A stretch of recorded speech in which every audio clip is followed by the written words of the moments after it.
My dad left the family home when I was small. It caused a brokenness in me and a deep insecurity in me that I so desperately wanted to fit in with every people group, every person. At a young age, I became an alcoholic.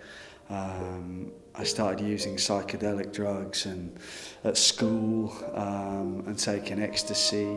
Then I stopped going to school. I had many relationships. I worked as a chef for many years around the country. It was never enough.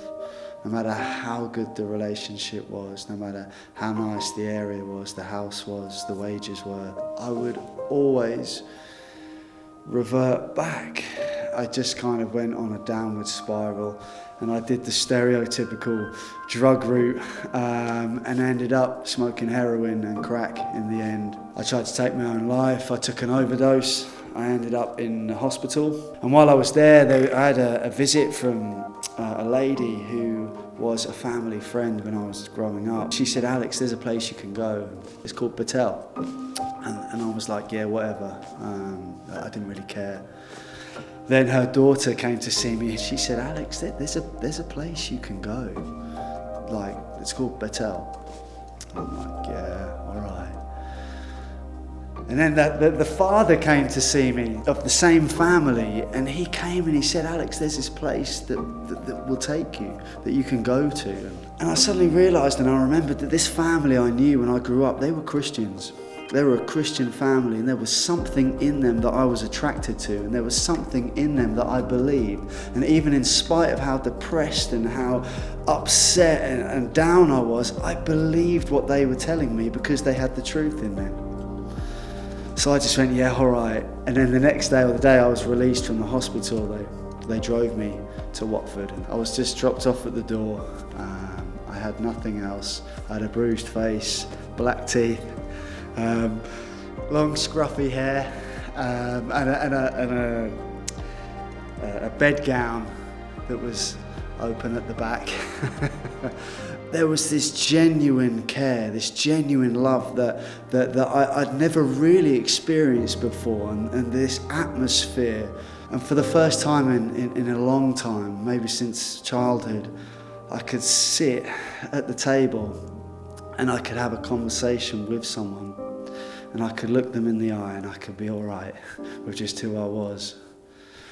And even more than that, I could be okay in the silence. And I opened my heart very quickly to Jesus. Like, I was open to that because I was thirsty.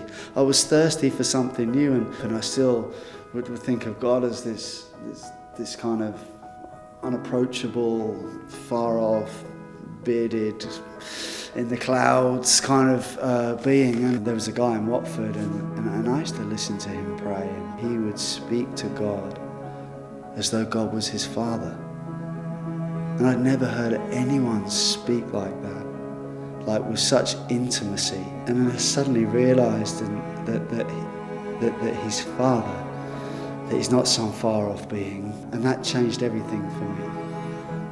And about 18 months into my journey in Betel, I made the commitment to follow Jesus. And that's when things really changed. And that's when I really felt the Lord say, now we're going to begin to start doing something special. So my dad, a couple of years into my journey in Betel, he got in contact with me, and I hadn't really seen him for a long time. And he said, hey son, just need to let you know that I've got terminal cancer and I'm dying. I just began to pray. Like every day I prayed for his salvation. And he was in hospital by this point on the morphine. You know, he was right at the end, and I felt Holy Spirit say, this is the moment, this is now. And I just began to unpack everything in my life, the insecurities, and I told him that I had forgiven him for not being there, and I told him that about Jesus and how Jesus forgives us, like when we accept him, that we are forgiven.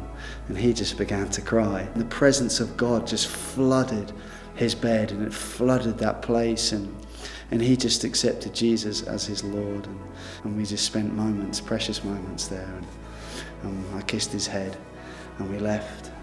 And a week later he died, and he went to glory, and that was the last time I saw him. I met Jesus in Betel. I met Jesus through the people, through the work of Betel, through the family of Betel. I have a beautiful wife now.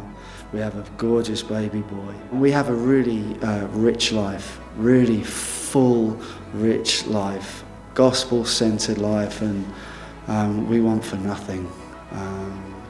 So I'm so grateful for Betel and for everything the Lord has done in my life.